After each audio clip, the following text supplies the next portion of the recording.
todos, ¿cómo están? Espero estén muy bien. Gracias a todos los que están viendo este live de Compartiendo Luz. Para los que no me conocen, yo soy Gretel, fundadora de Afirmando y Creando. Hoy vamos a tener como invitado especial a Mario Sabán. Ya se está conectando. Ok.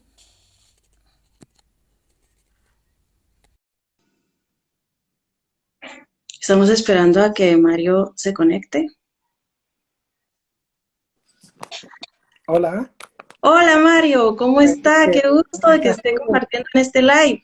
¿Cómo estás tú? ¿Cómo estás, Gretel? Todo muy bien, gracias. Solo estoy dándole un poco de volumen. Les estaba contando a todos los que nos están viendo que Sí, hoy nos va a hablar sobre los diferentes niveles de conciencia. así es. Y ¿Llegué tarde? ¿Llegué tarde o estoy puntual? puntual, súper puntual. Menos mal, menos mal. Ya dije, a ver si llego tarde y Gretel me reta. No para nada. Bueno, permítame presentarlo. Para los que no lo conocen, Mario es fundador y director de la Escuela Psicología y Cábala, teólogo, filósofo, investigador y profesor de Cábala, autor de más de 17 libros y bueno, cuenta con 6 doctorados. Qué honor realmente estar compartiendo ahorita en este momento con usted. Gracias, Gretel, gracias. Un placer muy grande. Y bueno, tenemos, me parece, una hora para intentar saber lo que es la conciencia. Sabes que el filósofo Wittgenstein decía que si hay que escribir 500 páginas para explicar algo es que no se entiende lo que tú estás explicando. Así que esperemos explicarlo rápido para que la gente lo entienda rápido. Ok, bueno, entonces quisiera iniciar con esta pregunta. ¿Cómo define conciencia y en qué parte del ser se encuentra? Bueno, hay todo un problema en la cábala dentro del árbol de la vida para Ujú. tener una definición precisa, porque podríamos decir que hay diferentes tipos de conciencia, aunque Ok. puede también definirse una conciencia general. La conciencia general nosotros en la cábala la asociamos al conocimiento, también llamada gnosis, o también llamado Espíritu Santo, Ruach HaKodesh. Y la conciencia lo que de alguna forma, la conciencia desde el punto de vista de la Cábala tiene una cuestión paradójica. La cuestión Ujú. paradójica es que hay conciencia del sujeto, donde el alma tiene conciencia de su cuerpo, tiene conciencia de sus emociones, de sus pensamientos, pero a medida de que esa conciencia va avanzando, el final de esa conciencia es pasar por un proceso que podríamos llamar de subjetivización, salir del sujeto para acceder a niveles de conciencia más altos. Es decir, lo que nosotros llamamos conciencia, que es dat, el conocimiento en hebreo, es de alguna forma el conocimiento que une a todos los fragmentos del alma humana y los hace ser conscientes de la unidad, de una unidad. Es decir, conciencia es ser consciente de una unidad. Eso sería conciencia.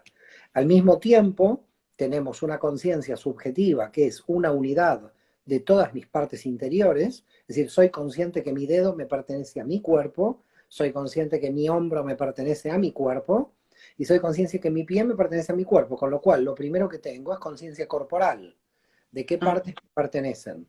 Y eso constituye una unidad. Yo soy una unidad de conciencia corporal. A eso en Cábala lo llamamos nosotros con el nombre de Nefesh. Fíjate ujú. algo interesante, cuerpo en hebreo, cuerpo inanimado de una persona que ha muerto, que ha fallecido, se le llama guf, es decir, es un cuerpo sin conciencia. En cambio, cuando nosotros tenemos conciencia lo llamamos nefesh, conciencia animada. Por lo tanto, un animal tiene conciencia, nosotros tenemos conciencia, lo que pasa es que son diversos niveles de conciencia dentro de nuestra realidad. Inclusive te diría que la conciencia inanimada del propio cuerpo también tiene de algún modo conciencia. Pero lo más importante del DAT es que produce una conciencia de unidad de partes. Una de las grandes cuestiones que nosotros tenemos dentro de la Kabbalah es saber cómo se produce el mal, y una de las cuestiones del mal es que divide partes. Nosotros sabemos que cuando hay dos países en guerra, están divididos y por lo tanto ya hay mal. Toda vez que nosotros vemos una división hay mal. Y una división en realidad es una pérdida de la conciencia, porque en realidad la conciencia tiende a unir. Con lo cual, si nosotros decimos que tenemos conciencia, Podríamos decir, para que la gente lo entienda rápidamente, que tenemos conciencia de unión entre las partes. Esto en el plano individual del sujeto y luego en un plano mayor, cuando nosotros pasamos del sujeto, del alma humana, a niveles más altos, donde nos unimos con el cosmos, en los niveles más altos del alma. Así que nosotros tenemos una conciencia que se va elevando a niveles cada día, cada vez superiores, para terminar con la conciencia subjetiva. Pero primero hay que crear una conciencia subjetiva de unión de fragmentos, ¿no? Ujú, entiendo. Algo muy importante que acaba de decir usted es que cuando hay división, hay mal. Eso me acaba división de cualquier tipo. Así es decir, la división es, digamos, hay un problema que pertenece a una paradoja, que en la Cábala nosotros decimos, la verdad es la paradoja, y es la cuestión del límite. La cuestión del límite es la cuestión donde termina algo dentro de esta realidad. Y aquí tenemos una pregunta filosófica, porque tenemos, algo termina, cuando vemos que se terminó, vemos su final, alguien me va a decir, mire, yo sé dónde la silla termina. Queda claro, porque veo la silla y sé dónde termina. Pero ese es el límite sensible de la sensibilidad dentro del campo de la materia. Pero nosotros tenemos una visión sesgada, si se quiere, distorsionada, de nuestras propias limitaciones. Es decir, Ujú. nosotros estamos limitados por nuestra propia relación limitada con la realidad.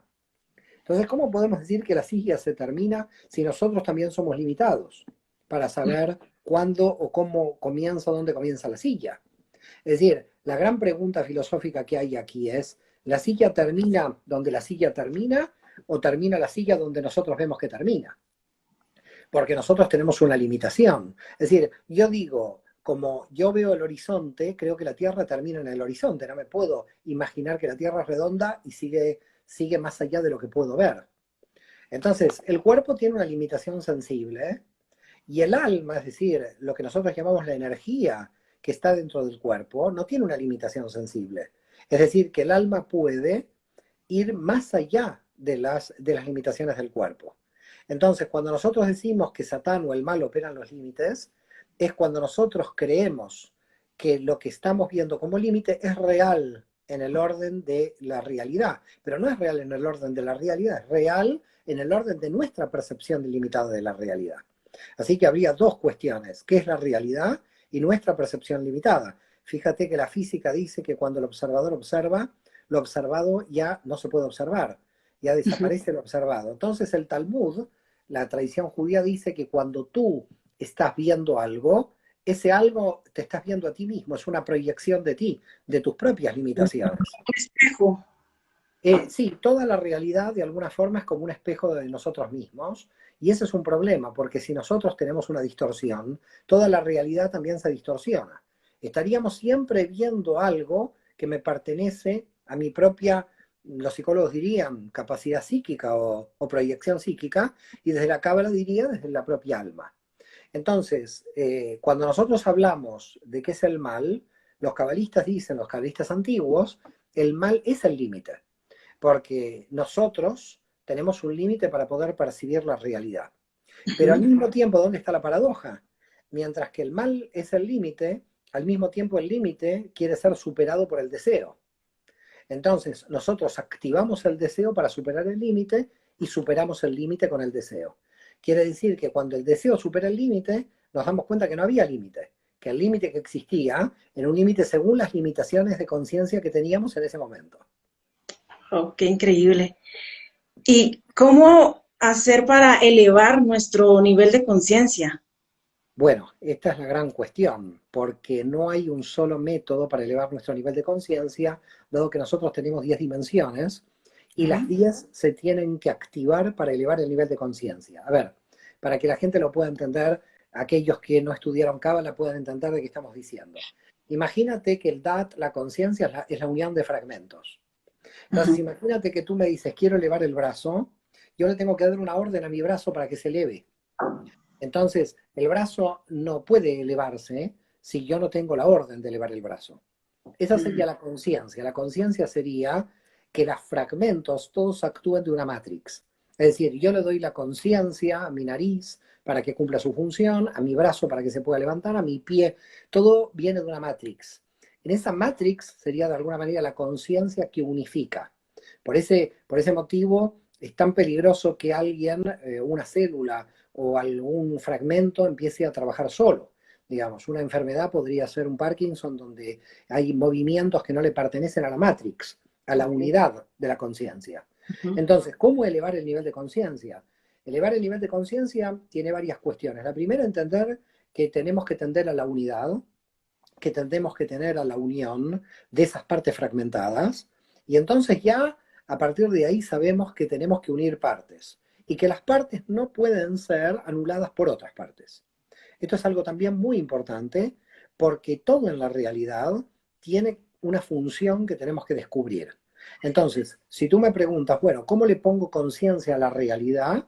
Tengo que ponerle conciencia a la realidad según la función que cumpla. Entonces, si soy consciente de que me voy a beneficiar con esa comida, digo, qué bien la comida, que me está dando la posibilidad de que al comer yo pueda elevar mi nivel de conciencia.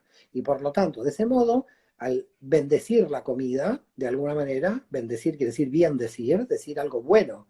Estoy poniendo en conciencia el acto de comer y estoy elevando la comida a un nivel de conciencia superior, porque no es solamente la actitud biológica de sostenerme en la realidad material, sino es la cuestión de que la energía de esa comida va a entrar en mí y yo la voy a procesar para yo poder romper algún límite en la realidad. En definitiva, podríamos decir que el alma humana, todos estamos aquí, todos hemos venido aquí para superar en forma permanente nuestras propias limitaciones. Sean Ujú. limitaciones en el campo de la materia, sean limitaciones en el campo emocional, o sean limitaciones en el campo. Entonces alguien quiere y dice, bueno, yo quiero elevar mi nivel de conciencia. Lo primero que tiene que saber es que el límite que tiene es un límite falso, porque es un límite transitorio de la zona de seguridad mental que tiene. Entonces, lo primero que tiene que saber alguien es entender que los límites no son reales. Ok. Los límites pertenecen a nuestras limitaciones. Es decir, nosotros tenemos una humanidad que si sería solidaria y que si hubiera algún tipo de distribución, por ejemplo, de la riqueza, no debería haber pobreza en el mundo. Porque existe pobreza por nuestras limitaciones mentales de no entender cómo funciona la realidad. Porque si entenderíamos cómo funciona la realidad, la pobreza dejaría de desaparecer. Es decir, nosotros tenemos que entender que los límites culturales, los límites mentales, los límites físicos y los límites de toda la realidad son ilusiones que no pertenecen al orden de la realidad porque la conciencia los puede superar. Es decir, cuando el DAT, es decir, esa conciencia de la que estamos hablando, unifica los fragmentos, decimos en Cábala que sube a la corona, sube a Keter. Y Ok. cuando sube a Keter, que es la máxima dimensión de la máxima potencia, ¿con qué nos encontramos?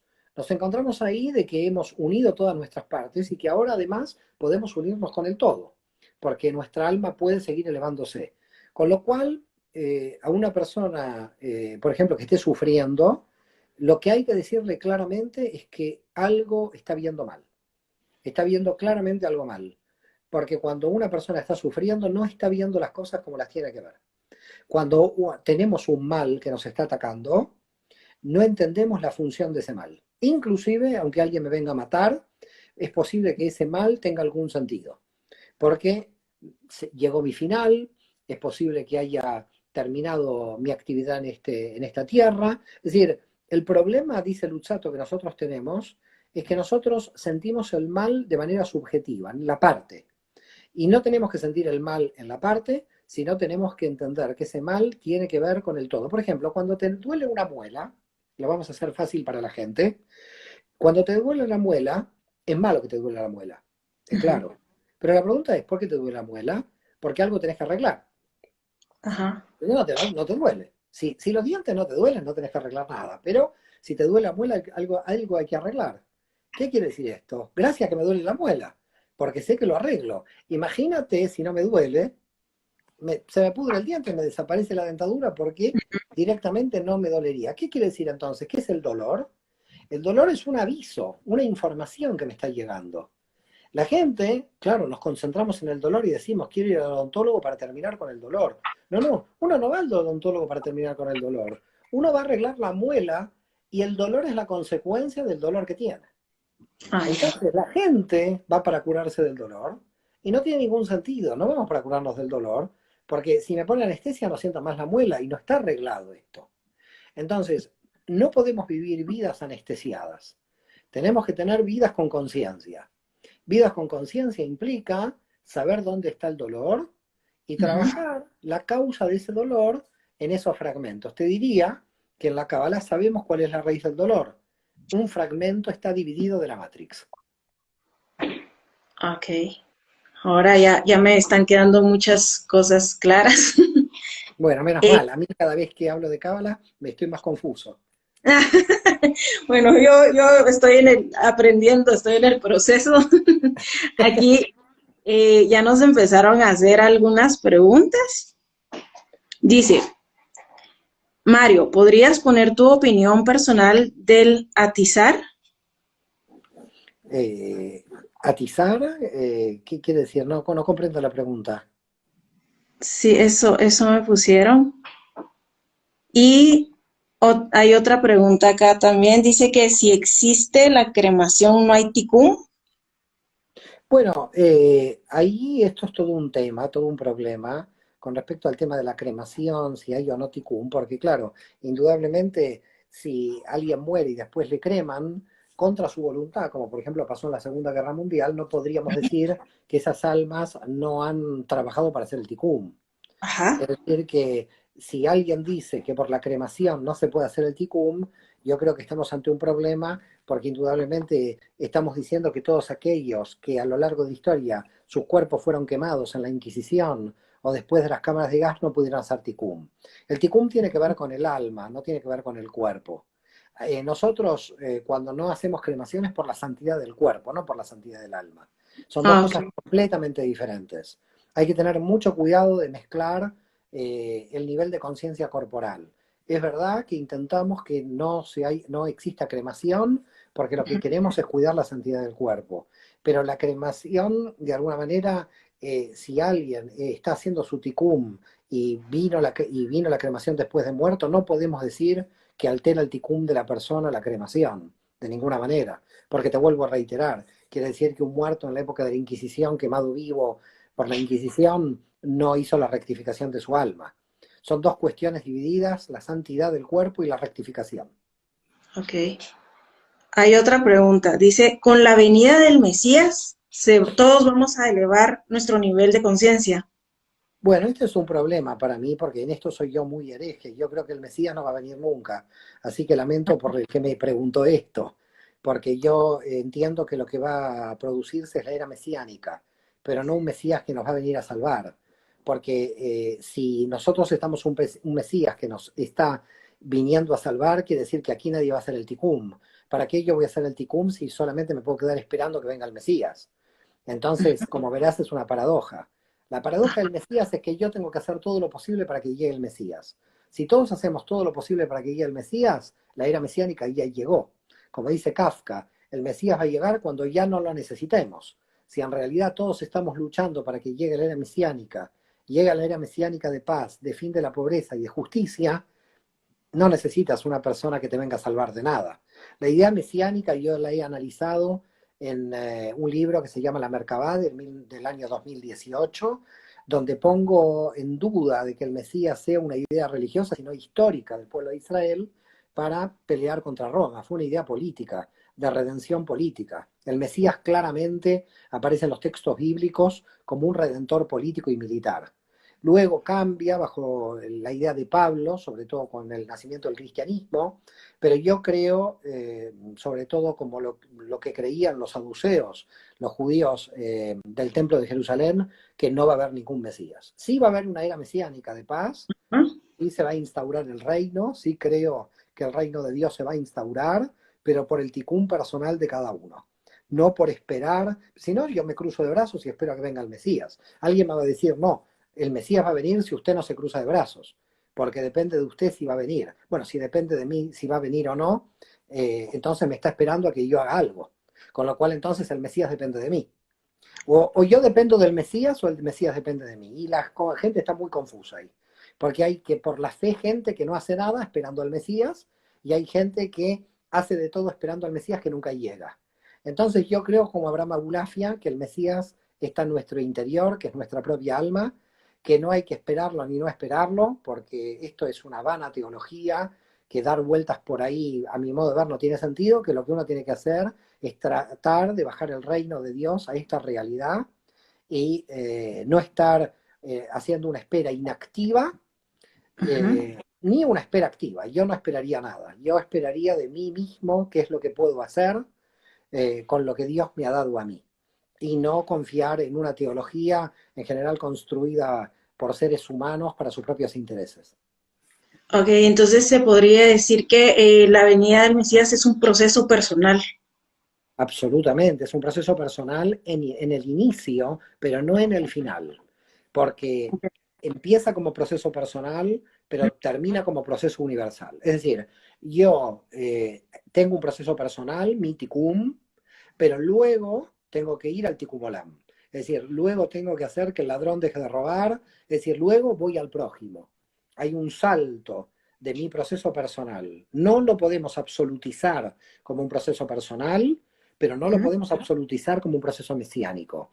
Tenemos en esto los seres humanos un gran problema.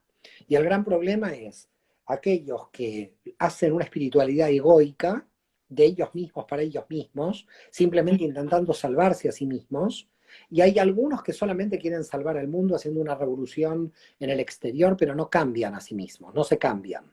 Entonces, hay que tener mucho cuidado. Hay gente que lucha por el cambio, defiende a los delfines en el Atlántico y le tira un plato por la cabeza al hermano. Entonces, este no está haciendo el ticum, pero cree que lucha por el ticum olam. Entonces, claro, a lo largo de la historia hubo grandes revolucionarios que querían cambiar el mundo, pero que lamentablemente no cambiaron a sus familias ni a sí mismos. Y hay gente que sí se cambia mucho a sí misma, pero luego no da el paso de o escribir un libro, o dar una conferencia, o dar una clase, porque eso es casi imposible de no hacer, porque es el tikkun olam. Es decir, tengo que hacer algo hacia afuera. Por eso, toda mística, y sobre todo la mística hebrea, no sé, sobre todo otras en las que no estoy especializado, en la Kabbalah, la mística directamente te conduce al mesianismo. Es decir, ¿qué quiere decir mesianismo? No esperar al Mesías como teología, sino intentar cambiar el mundo. Pero yo no puedo intentar cambiar el mundo si no me cambia a mí mismo primero. Porque ¿qué voy a intentar cambiar al mundo si yo no estoy pudiendo cambiarme a mí?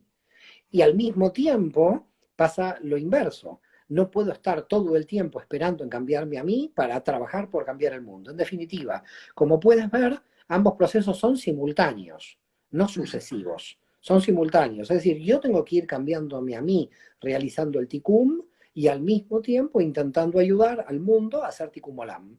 Son dos procesos, redención universal y redención personal, pero no es un proceso único. Ok, ya, ya voy entendiendo un poquito más. Aquí hay una pregunta. Dice, ¿se puede hacer algún salto cuántico o existe algún salto cuántico para elevar nuestro nivel de conciencia? Yo a esta persona que hace esta pregunta le diría que disfrute del camino. Eh, no sé si tiene sentido que un bebé de pocos meses haga un salto cuántico y lo enviamos a la universidad. Me parece que es bonito pasar por la primaria, por la secundaria, por algún profesor malvado de la secundaria en general también. ¿Para qué queremos hacer un salto cuántico de gatear para ir a la universidad? Por qué motivo no quiere disfrutar del camino? Esa sería la pregunta que le haría a la persona que me hizo esa pregunta. Ok, vamos a ver si hay más preguntas. Dice, ¿cuál es la relación entre la comida kosher y los grados de conciencia? El problema no es la comida kosher en sí misma, porque hay mucha gente que come comida kosher y después roba, o gente que no come comida kosher y es muy ética. Hay gente que en otras culturas que no come comida kosher y es muy ética, y gente que no. Con lo cual volvemos otra vez al problema de dividir fragmentos y dividir Sí. conciencia fragmentaria. No por un hecho exterior me va a cambiar la conciencia en mi interior. Si yo estoy entendiendo de que la comida kosher viene desde la intención positiva de la Kavaná, desde una intención interior, entonces tiene sentido digamos, la comida pura. Pero si no viene de una conciencia interior, si ahí no hay Kavaná, usted puede comer comida kosher toda la vida y ser un malvado. Entonces a uno no le cambia la comida kosher, porque si no sería un arte de magia. Yo empiezo a comer comida kosher y me convertí en una persona bondadosa al otro día. Esto no es así. No estamos en magia, no estamos en superstición, estamos en un cambio de conciencia. Cambio de conciencia implica, por ejemplo, lo que tiene la comida kosher con respecto al cambio de conciencia es que uno sabe que lo comido comida kosher, el animal no sufrió cuando fue muerto. Entonces, en este sentido, saber que un animal fue muerto sin sufrimiento, hace que cuando uno coma comida kosher, por lo menos tenga la conciencia de no haber hecho sufrir al animal. A partir de ahí vendrá la gente y dirá, bueno, entonces usted comienza a ser vegetariano porque no tenemos que hacer sufrir a los animales. ¿Ok?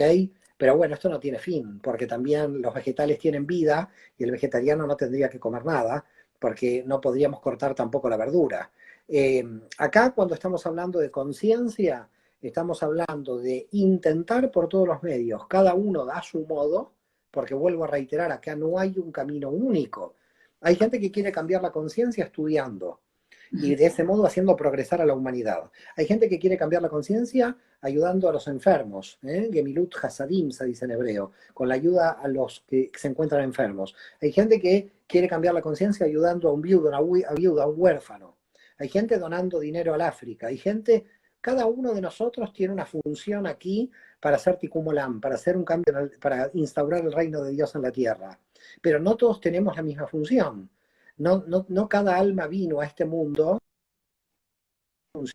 vino a este mundo cumpliendo una función diferente. Y por lo tanto, unos vinieron para una cosa, otros vinieron para otra cosa. Quizás yo no vine para ir a cuidar los elefantes al África, pero otro vino para cuidar los elefantes al África. Quizás uno vino para meditar, yo vine para estudiar. Quizás otro vino para... Entonces lo que hay que hacer para que cada uno encuentre el sentido de su alma es básicamente entender de que nosotros no podemos hacerlo todo, pero todos somos fragmentos que estamos trabajando para la redención, para el Tikkun Olam. Inclusive te diría algo mucho más profundo y muy difícil de entender quizás para alguien que comienza dentro de la Cábala. El mal y los malvados también están a servicio del Tikkun Olam, porque ellos son los obstáculos para crecer. Es decir, no hay redención de Egipto si no hay un faraón. Y no hay redención de Egipto si no hay esclavitud. Por lo tanto, hasta las fuerzas del mal actúan también ayudándonos para la redención. Ok. Entonces es básicamente que no existe el mal, o sea, todo lo que nos pasa al final es para nuestro bien. Gamsule Tová, se dice en hebreo, todo es para el bien, todo es para Ajá. el bien. Es decir, te enfermas es para el bien, te morís es para el bien también. Quizás mi alma está flotando más feliz por ahí. Entonces, al final, todo es para el bien, porque en realidad el bien es la energía en una posición correcta. Lo que pasa es que nosotros no conocemos toda la historia, no conocemos toda la película. La película es el universo, que dicen los sabios de la física va a durar 200.000 millones de años. Y nosotros creemos que con 2, 3, 4.000 años entendemos lo que sucede en el universo. Yo desafiaría a todos básicamente a los teólogos, que me traten de decodificar los 200.000 millones de años del universo aquí. Y como podrás ver, es muy difícil, tomando en cuenta que el universo recién tiene 15.000 millones de años.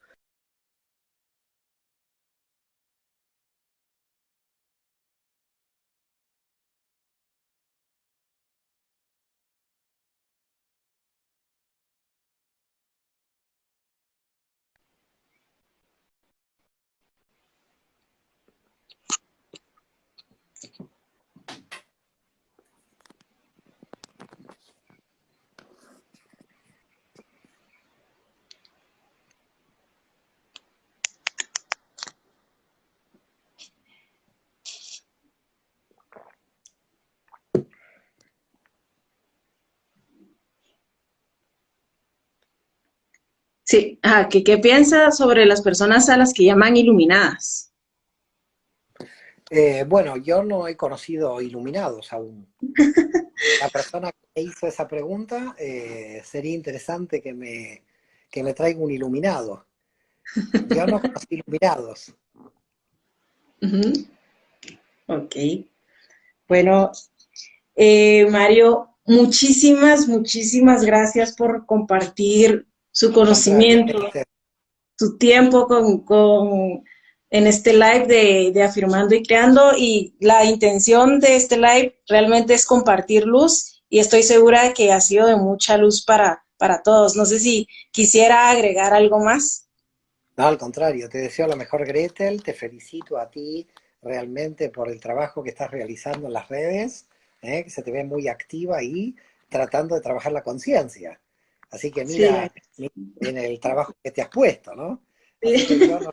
no, una gran felicidad, yo muy feliz, la verdad que la gente está entendiendo de que si no entramos en el mundo espiritual y trabajamos en pos de ese reino, en pos de un mundo mejor, en pos de un alma más feliz, en pos de menos angustia, menos ansiedad, realmente en pos de algo mejor. Creo que nos merecemos nosotros y nuestros hijos algo mejor, le tenemos que dejar un mundo mejor y por eso estamos trabajando. Pero para mí la clave está en luchar contra nuestra propia parte oscura. Sabemos, por supuesto, que hay oscuridad en el exterior, eso es claro. A lo largo de la historia siempre le hemos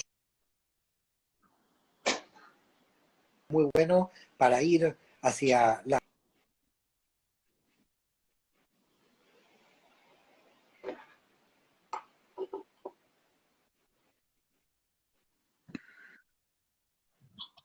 pista y muchísima suerte.